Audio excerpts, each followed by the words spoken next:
Just wanted to show you this as well. About me? I didn't even fight last night.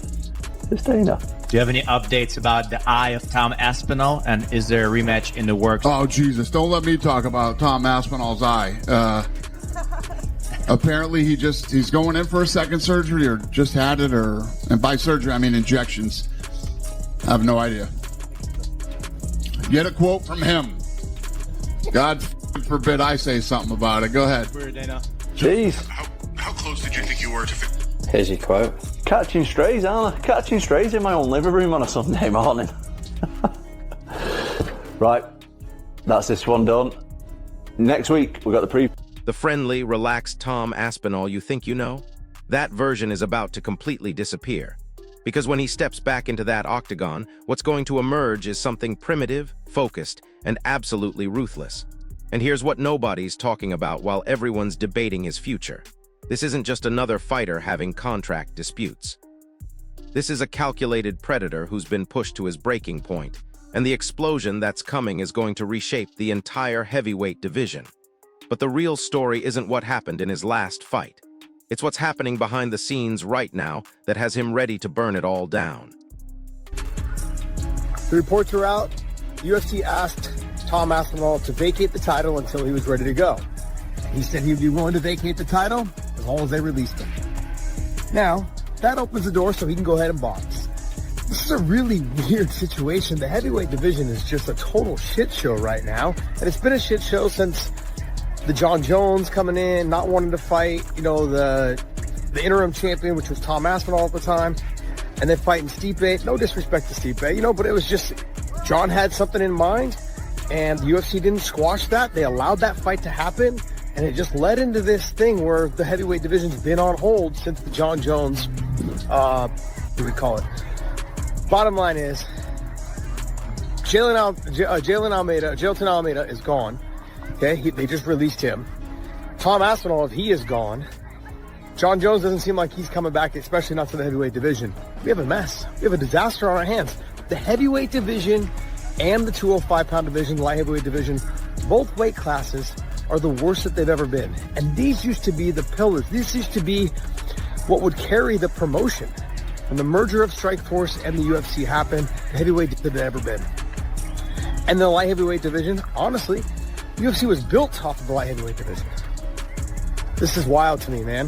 The 135, 145, 155, and 170 right now are of MMA and definitely carrying the UFC. More to come.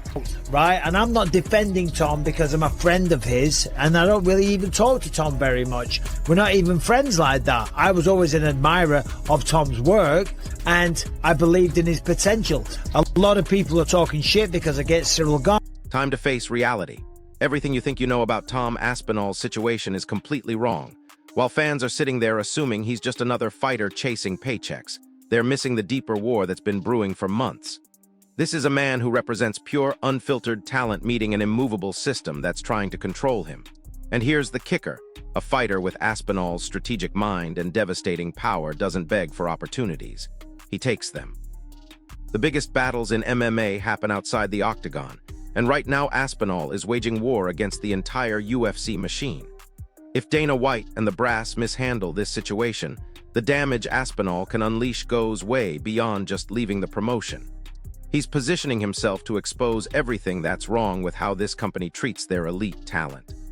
Whoa, never mind the fight, I can't see. And then the crowd turned on him. And then this is where a lot of people are saying that he's milking it. Okay, after the fight, they showed footage at the hospital and getting looked at by the doctors, and everyone was like, oh, you're milking it. And then I'm going to go through some of the comments on Twitter in a minute.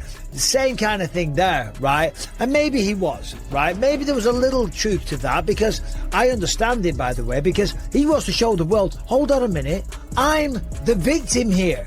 I'm the guy that got poked in the eye. I'm not the person out there that's committing the fouls. I had two fingers. You saw the crowd. But here's where people completely miss the point about what's really driving him. The second you start playing victim in this game, crafting some sob story about how unfairly you've been treated, that's when you lose. That's not champion mentality. That's not the mindset of someone who's reached the absolute pinnacle of combat sports. Aspinall isn't pushing for his release because he's broken or defeated. He's doing it because he understands something most fighters never grasp. Sometimes the smartest move a warrior can make is knowing when the system is rigged against them. This isn't about weakness. This is about the relentless drive to win that separates true champions from everyone else pretending to be elite. Back, and I was dying to, because the fight was a close fight, and yeah, Tom's nose was busted up, and Cyril Gane was looking really good. But as fans, is that not what we want? Do we not want to see exciting fights? Do we not want to see back and forth competitive matchup? And get this, you watched him get battered in that fight, didn't you? You saw him take punishment that would end most careers. But deep down, you were glued to every second of that violent back-and-forth war. It was the kind of raw, visceral display that immediately shows you who belongs in that unforgiving circle and who doesn't. But let me burn this into your mind while you're busy picking your favorite fighter. A competitor of Aspinall's caliber doesn't just chase victories. He's constantly calculating the hidden costs. He's looking beyond the immediate glory, past the crowd's roar, analyzing what each battle is really worth. True fight intelligence isn't just about winning rounds or landing devastating shots. It's about understanding the brutal reality of every single injury, every concussion, every piece of damage that accumulates over time. When an elite fighter makes the difficult choice to step back, it's never weakness. It's often the ultimate smart decision of a warrior who knows his own value and recognizes when the potential reward isn't worth the ultimate price. We want to see legendary matchups as fans. We want to see good matchmaking. We want to see two guys that are the best in the world going toe-to-toe and pushing each other to the limit. And that's what we saw, right? It was a competitive match. Now listen to this part, because this is where it gets absolutely wild. You fans desperately want those legendary wars, right? You want to see fighters push themselves to the absolute limit of human endurance. But for the fighters, that limit often leads straight to the hospital. For Aspinall, this isn't about one more fight. It's about a deep, almost sacred desire for a test he's currently being denied. Real greatness isn't handed to you on a silver platter. It's forged by opportunities you create to overcome not just opponents, but the entire system trying to hold you back. This is exactly why he's demanding freedom. The strongest opponent any fighter faces isn't inside the cage. It's the confinement itself, the limitations, the politics, the behind-the-scenes power plays that restrict and control every move they make.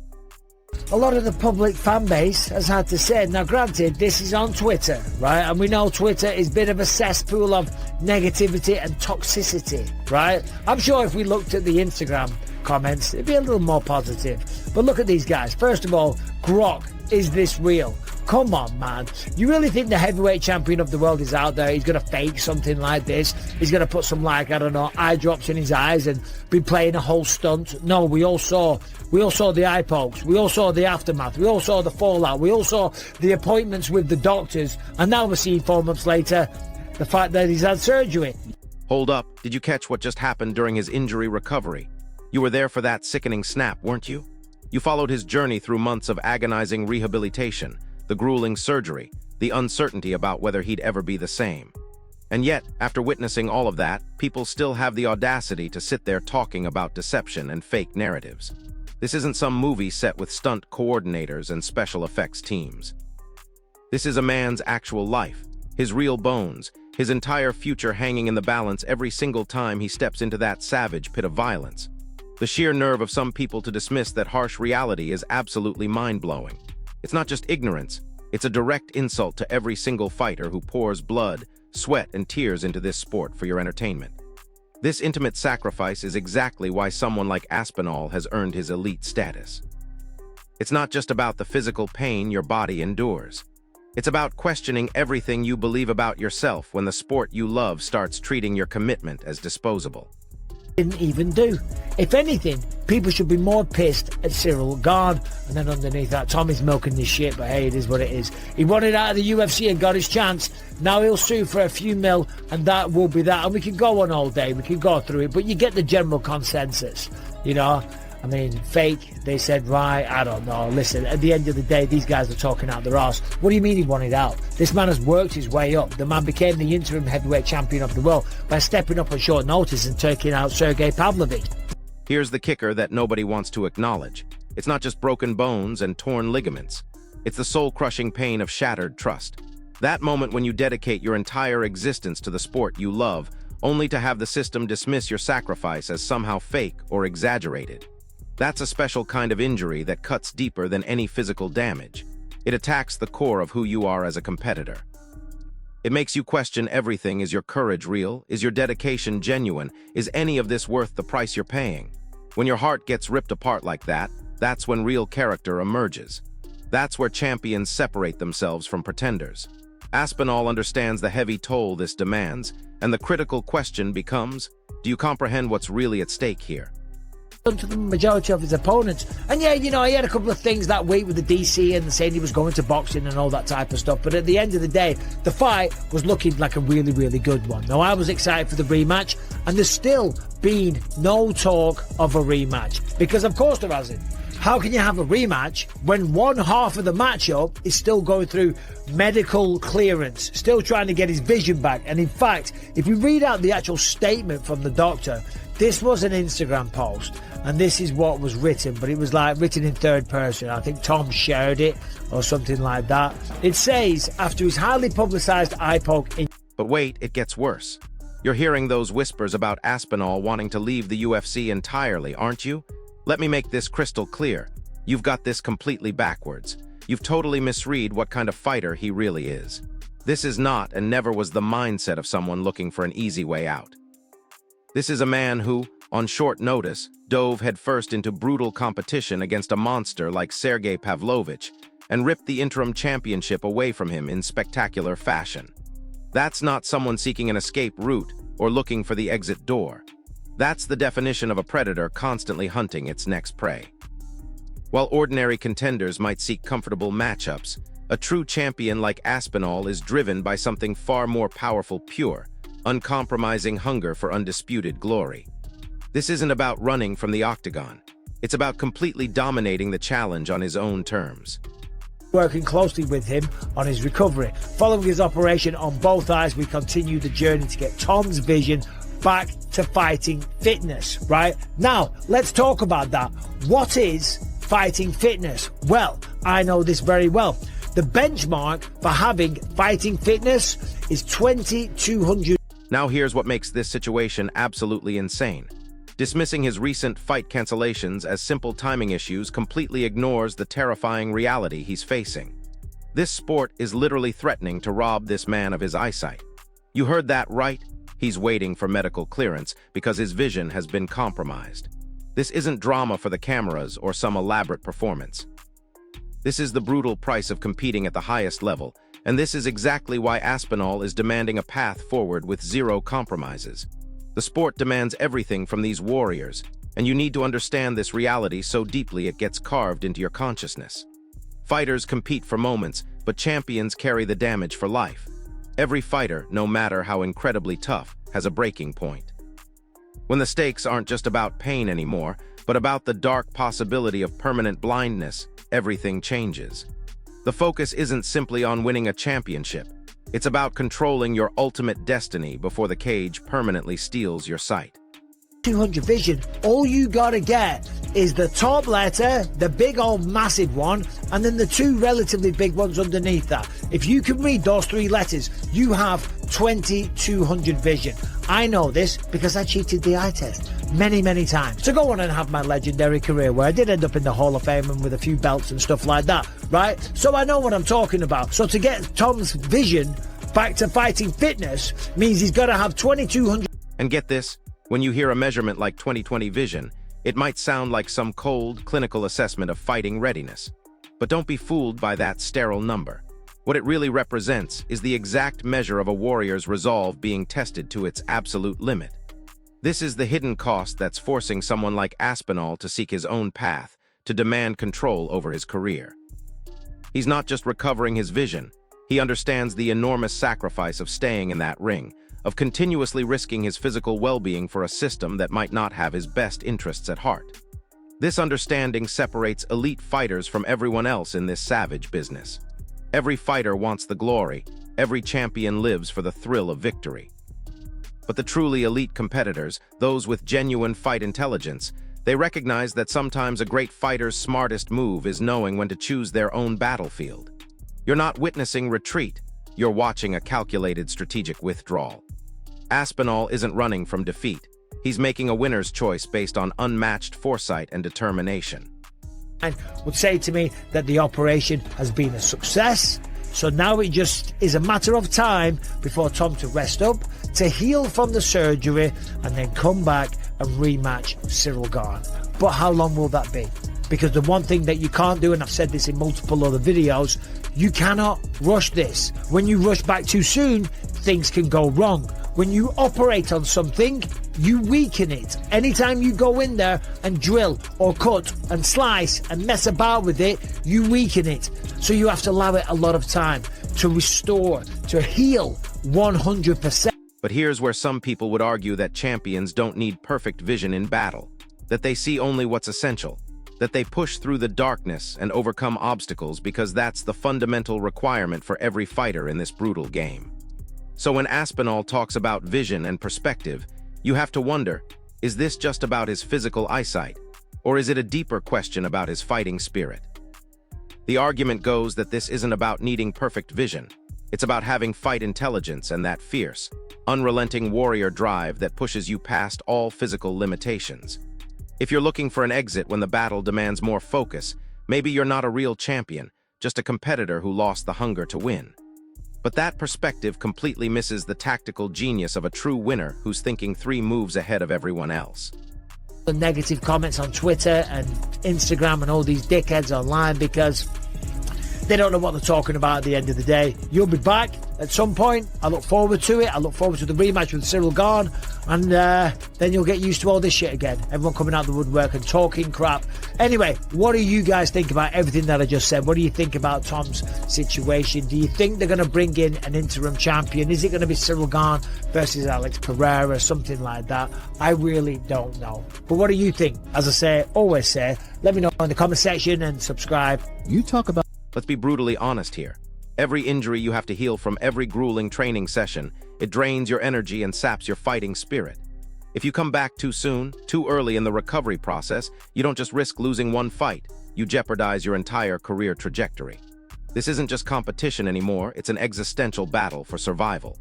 This insight explains why Aspinall's desire for freedom burns with such intense, persistent passion. He's much more than just a fighter. He's a master strategist who feels this reality in his bones. He's not simply fighting against one potential loss, but against the idea of undermining everything he's built, his entire legacy. When the establishment commands you to fight while you're injured and vulnerable, you have to seriously question whether you're being set up as a champion or as a sacrifice for someone else's profit. The best people on the planet. So it's not that he was looking for a way out, it's that he got double poked in the eye. And now, as we say, here we are 4 months later, the man has had surgery. Not one, apparently he's had 2, right? And you can see the damage on the eyeballs, right? Anytime they mess with the eyes, I've had multiple eye surgeries, right? I lost my retina. You all know this story by now if you're new to the channel and you haven't seen this shit, right? Yeah, I lost an eyeball and I had a lot of... You might think he's just building toward his next fight, but honestly, you're missing the entire point completely. This is about the spirit-crushing reality of being a caged predator, injured and watching your entire weight class evolve and move forward while you're stuck on the sidelines. That explains exactly why he talks about freedom, about needing to escape this situation. A true champion's spirit refuses to stay idle. It demands movement, progress, and meaningful action. And here's the brutal truth most people don't understand. Sometimes the elite fighter's mentality isn't about battling the next opponent in the octagon. It's about confronting the system itself, the forces that prevent your advancement and hold you back from reaching your potential. Do you really think the UFC wants an injured, frustrated fighter sitting inactive and building resentment? Absolutely not. This isn't some desperate plea for attention. It's a deliberate, calculated move by a man who understands his worth and recognizes his position in this ruthless business. You saw it happen with your own eyes, didn't you? Those weren't minor injuries or routine setbacks. They were devastating damage that struck deep into his optic nerve, threatening to permanently destroy his entire career. A fighter's heart might be willing, but what good is pure courage if your most crucial tool, your essential vision, gets permanently compromised? Do you honestly believe that's a coward trying to avoid a tough fight? Dead wrong. That's an elite competitor, a natural talent facing the harsh reality of existence with damaged sight. When the octagon demands such complete sacrifice, When it requires you to risk everything including your ability to see, you absolutely deserve the right to control your own future and make decisions about your career path. The UFC needs to seriously consider what's at stake when a fighter's long-term health is truly on the line, not just their next scheduled matchup. So there you have it. Aspinall isn't running from competition. He's fighting for control over his destiny while facing potential blindness, dealing with a system that wants to rush him back before he's ready, and carrying the weight of being one of the most dangerous heavyweights on the planet. This isn't just about one fighter's contract dispute anymore. This is about whether elite athletes can protect their long-term health while still pursuing greatness, and whether promotions will prioritize fighter safety over short-term profits. We're watching a defining moment that could change how fighters negotiate their careers and protect their futures. Here's my question for you, drop it in the comments. Do you think Aspinall should take control of his career even if it means leaving the UFC, or should he trust the system and risk everything for one more shot at undisputed gold? If this breakdown opened your eyes to what's really happening behind the scenes, smash that like button, subscribe for more inside analysis, and hit the notification bell because this heavyweight situation is about to explode in ways nobody expects. I'll see you in the next one. And before you make up your mind about what Aspinall should do, let me hit you with something that's going to completely shift your perspective on this entire situation. You think this is just about one fighter's career choices? You're dead wrong. This is actually a blueprint that every single elite athlete should be studying right now. Because what Aspinall is doing isn't just revolutionary, it's exposing a fundamental flaw in how combat sports operate at the highest level. Here's what nobody's connecting yet, and it's absolutely mind-blowing when you see it. The UFC built their entire empire on the backs of fighters who had no other options, who were desperate enough to accept whatever terms were thrown at them. But Aspinall represents something they never planned for a fighter with legitimate heavyweight championship skills who's smart enough to recognize his own leverage. He's not just another hungry contender begging for scraps. He's a proven commodity with the kind of finishing ability that sells pay-per-views, and he knows it. But here's where this gets really dangerous for the UFC brass. Every top-tier fighter is watching how this plays out. John Jones sees it. Francis Ngannou already lived it. These elite athletes are starting to understand that their prime years are finite, their bodies are depreciating assets, and the promotional machine will replace them the second they become inconvenient. Aspinall isn't just fighting for himself. He's inadvertently leading a revolution in fighter empowerment that could fundamentally reshape the entire industry. Now pay attention to this next part because it reveals something absolutely crucial about championship mentality. You know what separates a true champion from someone who just holds a belt temporarily? It's the ability to think strategically about battles that extend far beyond the octagon. Aspinall understands that his biggest fight isn't against any heavyweight contender. It's against a system designed to extract maximum value from his prime years while giving him minimal control over his career trajectory. That's not weakness, that's elite-level strategic thinking. And here's the part that should terrify every UFC executive reading this. Aspinall's situation is creating a case study for every future champion. He's proving that elite fighters don't have to accept being treated like replaceable commodities. When you possess legitimate championship-level skills, when you can finish fights in spectacular fashion, when you can carry pay-per-view events, you have power. And power unused is power wasted. The old model of keeping fighters desperate and dependent is crumbling, and Aspinall is holding the sledgehammer.